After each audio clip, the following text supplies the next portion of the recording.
अब गौरा चलेली ससुररिया डोलिया लहरती बा। अब गौरा चलेली ससुररिया डोलिया लहरती बा। कौने रंगे डोलिया कवने रंगे ओ हरवा हो। कौने रंगे डोलिया कवने रंगे ओ हरवा हो।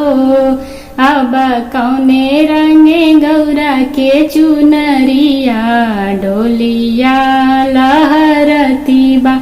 अब कौने रंगे गौरा के चुनरिया डोलिया लहरती बा। लाल रंगे डोलिया सबुजे रंगे ओ हरवा हो। लाल रंगे डोलिया सबुजे रंगे ओ हरवा हो। अब धानी रंगे गौरा के चुनरिया डोलिया लहरती बा। अब धानी रंगे गौरा के चुनरिया डोलिया लहरती बा। दुअरे परोवेले राजा हिमांचल। दुअरे परोवेले राजा हिमांचल।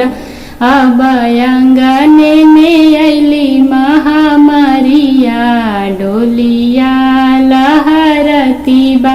अब अंगने में अली महामरिया डोलिया लहरती बा। अब गौरा चलेली ससुररिया डोलिया लहरती बा।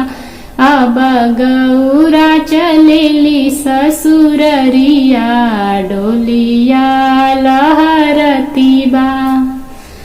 उम्मीद करते हैं आपको ये शिव चर्चा गीत पसंद आया होगा। तो ये भजन पसंद आया हो तो प्लीज मेरे वीडियो को लाइक शेयर और कमेंट जरूर करें। Thank you.